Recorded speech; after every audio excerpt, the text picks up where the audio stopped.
Good day, everyone. I am here with Mr. Lee Johnson.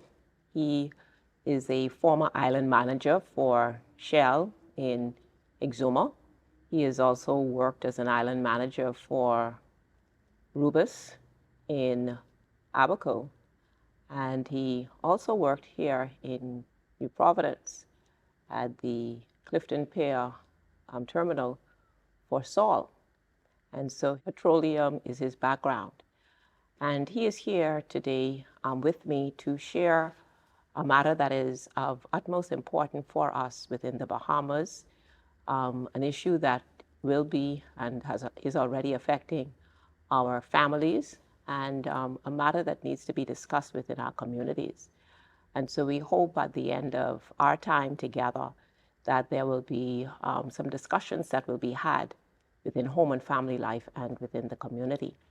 And so, Mr. Johnson, if you can take this opportunity, please, just to inform our listening audience of what you have come to recognize from your vantage point, please.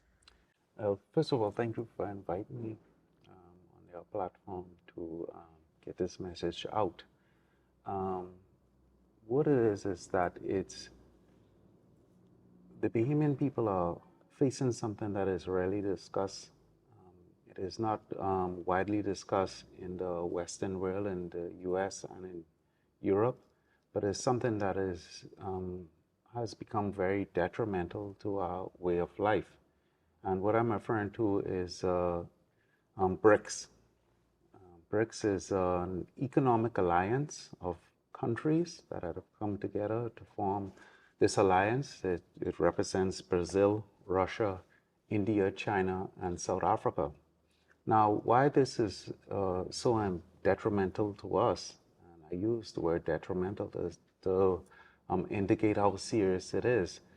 It's an economic alliance that was formed, like I said, and it's going to impact the world as we know it in terms of trade, where they trade all commodities, fuel, of which I'm fairly familiar with, and other commodities worldwide. The U.S. Was once the petrodollar, and I said once was because it's no longer the petrodollar, the dominant force. Anything that you had to purchase around the world, you had to buy U.S. currency in order to purchase that. Two individual countries, let's use, for example, say Argentina and Indonesia, say they wanted to trade with something. They first have to buy U.S. currency before they could make that trade in order to facilitate that trade. Now, with the BRICS, you no longer are using the U.S. currency, and they're using another currency in place of the U.S. currency, though the dominance that the U.S. had and its influence is now waning, as it's almost gone. And that is going to have a trickle-down impact into everyone in the world. So the BRICS Alliance, they have now added on to their numbers, and they're up to their numbers have increased. And that Bahamians, that means this is a game changer. Life as we know it will no longer be. This isn't just a case of where, like when you have a recession, where you ride the recession out and things return back to normal. No. This is a game changer, something that where our way of life as we know it will change completely. So you said that this alliance is the alliance of countries such as Brazil, Russia, India, China, South Africa, along with a number of other nations that have formed this economic bloc. That's correct. And so if you could explain a little bit more to our listening audience exactly what the impact would be for us as far as trade is concerned for the Bahamas in particular. Well, first and foremost, let's start out with this. The Bahamas is a consumer nation. We are end consumers. We don't manufacture nothing over here. We don't produce nothing over here, only salt. And others people would argue there's some other things, but nothing of real impact to our to our nation. And what has happened is that we everything that we have, we get from outside. Our clothing, our food, which is important, building materials, everything comes from outside. With the BRICS and the US dollar being diminished, now that would mean how do we get the goods? Where we are not a part of the alliance. Where are we going to get our goods? This is going to impact every Bahamian in a detrimental way. This has been, let me add something here. This has been going on for a number of years. This isn't something that just has started. We are starting to see the effects of BRICS in the trade wars that they start having just this year alone. That is a result of the influence of the BRICS. And let me plug one thing here. BRICS already controls about 2/3 of OPEC. So they have a massive influence.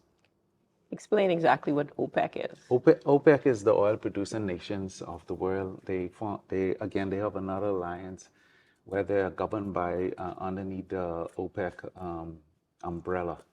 So that's what OPEC is that when you deal with fuel, you have to deal with OPEC, who controls the oil. So you're saying that the majority of the OPEC nations have joined BRICS? Have joined BRICS. Okay. They're already in BRICS. Okay. And other nations are seeking to go as well. I will plug something here. As of January 2025, Cuba has joined BRICS. So all these sanctions, what we know of Cuba, they are no longer in existence. They no longer have any effect. Cuba now will rise because there's nothing holding it back. There's no more sanctions. The sanctions have no more effect on them. In fact, if I would be bold enough to say, I think that we'll see Cuba rising very rapidly. Mm-hmm. And they announced that they're building I believe it's the Caribbean, if not the Western Hemisphere largest container port in Cuba. They have announced that already within just mere days of joining BRICS. So I'm sure that was in the works a long time ago. Mm-hmm. And I would assume as well as Haiti is going to, will see a rapid increase as well, because the factors influencing what was going on in Haiti will be diminished. So now Haiti will be a country where it will be quite dominant. So Cuba and Haiti being quite dominant in our hemisphere. Mr. Johnson, you mentioned the fact that the Bahamas is a consumer nation. And with us being an archipelago of islands and with the imports coming from abroad, could you just explain and elaborate a little further about the impact of the fuel and BRICS and the imports for our island nation? At one time in 2001, when we had 9/11, the island of the Bahamas at that time, I could only speak because I remember it quite well. The island at that time only have enough food for the entire country, a 2-week supply for the entire country. We only had 2 weeks worth of supply between all the wholesalers, worth of food remaining for the entire Bahamas.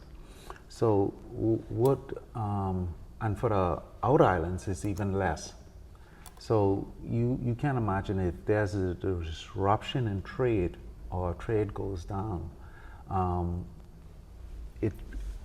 our livelihood depends on how fast the boats can replenish that supply.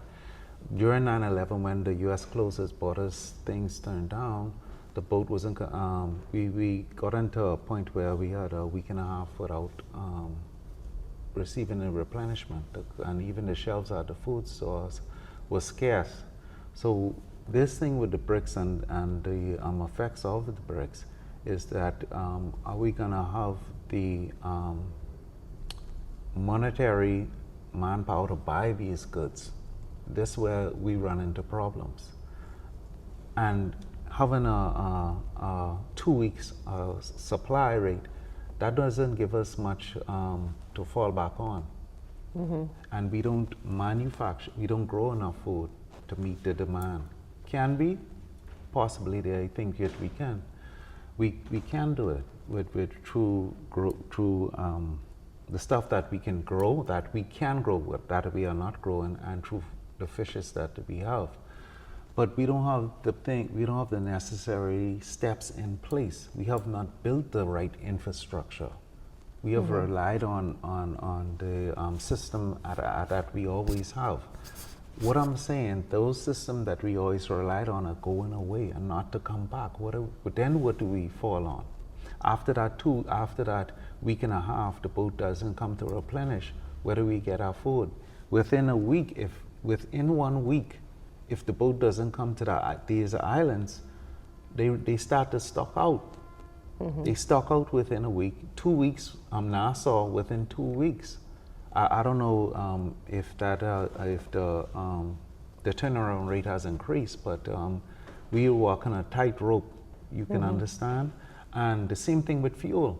If the super tankers that don't come to Clifton, if they miss their schedule or we're not able to buy fuel, the islands run out very fast. Within a couple of weeks, there's no fuel at the service stations. If there's no fuel at the service stations, the food stores are running out. Then the water will cover off, and you can see where this is going. Then we start having then the crisis become very real. The problem is this is a sustained crisis. This isn't something that's gonna go away. You know, the infrastructure is not there. We have not invested and put the money into the infrastructure to make sure that we fend off these things for years. That's why countries, very own Caribbean countries, have been looking at food security and being actively involved in that. Guyana, Jamaica, and others have been actively involved in ensuring that they have food security, and not so much us. I know, and I remember during COVID, the scenario that you're painting as far as the wholesalers and the food stores are concerned that was very real on our doorstep. Simple things as the basic corned beef and tuna and sardine, you could not find them. They were not available for import. So just sourcing these materials or these commodities that were essential to our Bahamian way of life, that was a reality. And so what you're saying for us as families and within our communities, these are things that we need to be discussing and looking at now. Now, I would imagine in the minds of some individuals it may mean that, we need to stockpile. What are you suggesting for us within our families and within our communities would be the best way forward in terms of us recognizing, being educated, becoming aware of what our country is facing, what our communities will be facing, our island communities, and what our families are going to be facing? Are there any suggestions that you could give to us? There is always something you can do. Well, at least I believe that there's always something you can do. Unfortunately, we're operating behind the 8 ball, far behind. And at this point in time, my suggestions would to tell people not to I would tell them stock up, but I would tell them look long term. Don't think short term. Stocking up is only short term. That you can only stock up to 3 months or 6 months weight of food. I'm talking long term, because what happened at the end of 6 months when you run out of canned goods and stuff like that? All the stuff you store, some of those stuff are gonna get hit with weevils and stuff like that. So, is stocking up gonna be the answer? Maybe in the short term, but not the long term. But then what do you do in the long term? We have not prepared. The reality is we have not prepared. They're not even talking about BRICS. They have no knowledge that this is going on right now as we speak. When we're asleep, they're making this decision even as we sleep. What we need to be doing, what I can possibly humbly suggest, is that we start growing as much as we can. The old Bahamian yard used to be one where you can grow your peas. You could do that in less than 3 months or 6 months. You have peas, the pumpkins, the stuff. At least if you can show up your pantry with stuff that you grow, then at least we can survive and dig our way out of this. But we have to do something. You have, and I suggest people, you could get peas, pumpkin, you could get banana suckers, start putting them in the ground. I believe in shooting real. You have to get rid of those flowers and start putting the things that you need into the ground. If the more people start doing this, then that means it will be a little easier for us when that time comes, when this effect is fully felt, because everyone have at least something to eat, and so it makes it a little more bearable, as opposed to it come and you're not prepared, as we are the case right now. So what we want to encourage our listening audience to do is to sit down in your family unit, discuss the issues that have been brought, that we are highlighting today, find out as much as you can about BRICS. Many of us, we see within the media what is taking place as far as the trade wars are concerned, but we need to begin to have the dialogue within our community, because I believe, Mr. Johnson, that community right now is what is important. We have to start forming communities. We don't have communities. We have to start forming communities. That means talking with your neighbor, talking with your family members. If your neighbor is growing corn, then you grow peas. And you could start the community like that. Your sister's growing onions. You understand? Not everyone growing the same thing. Making sure that we are talking with one another during this time. I foresee in the next couple of months, we will more and more this stuff will start to get out, and it will get more scary. People will panic, but at least if you are doing something and have a plan, if we collectively come together maybe as a community, as a country, we come together and start doing this stuff, then at least we know we can feed ourselves. We could fend through this stuff. We will survive through this. Will it be difficult? Yes, it will be very difficult. Will we go back to what we know? No, we will not go back to what we know. That time is gone. Okay. And so, please, we want to encourage all of you to begin to form the community. We need to get back to, there used to be a time within our country when we would sit on the porch and there would be discussions that would take place as far as the family, the church, the community, politics, what is taking place within culture. But this is the time now where we need to get back to knowing who our neighbors are and looking at the resources that we have within our communities, because we want to mitigate against fear. We want to mitigate against chaos. We want to mitigate against violence. We want to mitigate against crime. But more importantly, we want to preserve human life. We do not want persons to get to the place of desperation where they begin to take their own lives. No matter if the money is no longer there, the jobs are no longer there, the food stores are closed, there are things that we can do in order to survive. And we want persons to understand that now we need to push into survival mode. Would you agree? I agree, but I would say this. I want to remind Bahamians that before all this, we come from a set of people that are very resilient. Bahamians before we were Bahamians, we were a resilient set of people. We survive. That's what we do. And this time is no different than others. It's just that we have forgotten those ways, and we have adopted new ways. Now we're going through a change.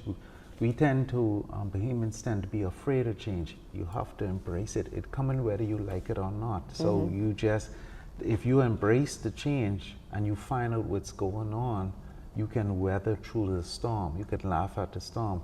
So find out where you came, find out your grit, get in there, start communicating with others, because guess what? Everyone is going through it. This is not an individual thing. This is going to affect everyone. It's going to create what they call a level playing field, because now the person who had money won't have money tomorrow. And people who don't have no money, they they're in governance, so it's just everyone at a level playing field.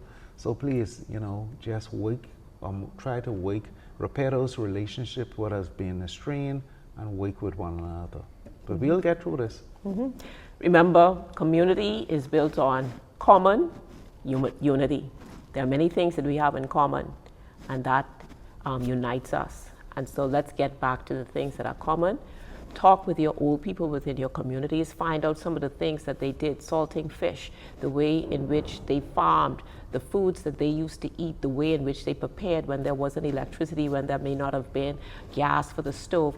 Find out and talk to the elders within your communities and find out what they did.